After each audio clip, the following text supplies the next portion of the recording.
Didn't go. Okay. Today we're doing wipe off, which we kind of did last time, but I want you to see how wipe off creates cross hands and how they're coupled. It's also, cross hands is about the elbows. So you're learning Joe as you're learning wipe off and cross hands together. So they kind of go together. So if we start from the cross hands position, which is the feet parallel, right? And we start with a wipe off, which is that posture I just did. I'm doing the same side, and the hand just comes in front. We did this on Friday, so this is just a review, but with the feet in a different position. So the problem with wipe off is you're crossing your arms, and you're trying to get out of that problem, and you can use cross hands to get out of that problem. So when he traps my arms, I lift them and rotate under him with my hips and shoulders, and lift my hips, and it rolls under his trap. So I'm literally bouncing him with his own push. So the more he pushes into me, the more I come under.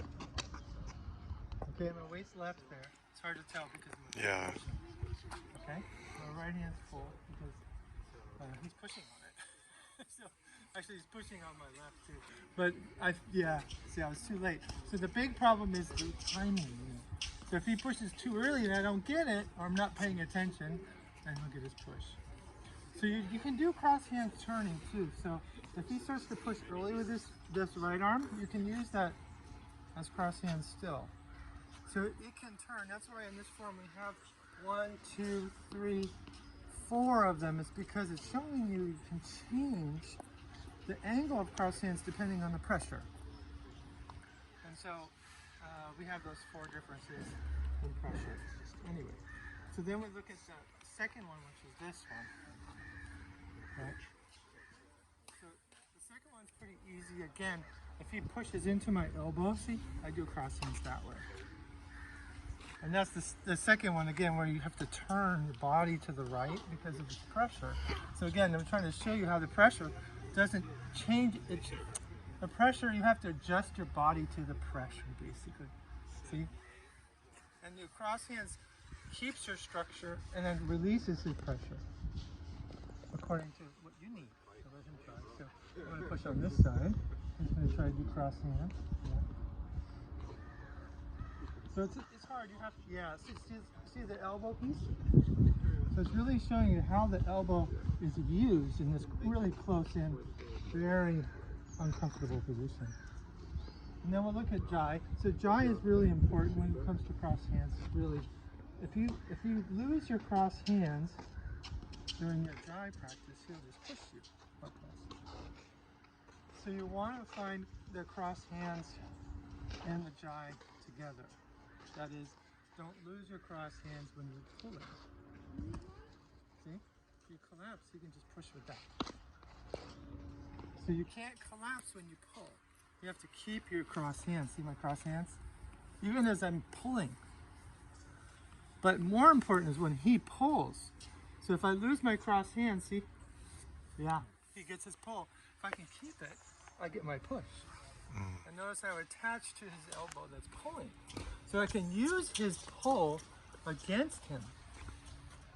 And cross hands, it becomes another kind of press. Cross hands is a version of press. So then you can do it all with this, changing the feet now, right? And then you can look at it from that position. And then you start to see the wipe off fit in beautifully. Once you move that foot back. And then you see why the jai and the wipe off go together. And then again, when you get into trouble, you do the wipe off, yeah. And then you do cross hands to counter. So when you're on the foot back position, you have to turn a little bit more this way. So you're cutting across his attack this way. See it with the elbow? So when he pulls, let's say he pulls too hard. See my elbow? Takes up the slack in his pull and pushes him with his own pull. And this is a really nice thing. And that leads you to roll back. Because there it is. There's that elbow piece. So the roll, that all teaches you, cross hands is teaching you about rollback. right there. Right? Which is, he pushes too hard with his left. So then I balance out with my left. I yield with the right because he's pushing on it. And, and that's my cross hands positions again. So it's kind of like everywhere. And it deals with punches just the same way. It's learning how to absorb pressure on one side and give back on the other. That's a simple way of looking at it. But it's valid. See? So when people come in deep, which they love to do your cross hands. You know?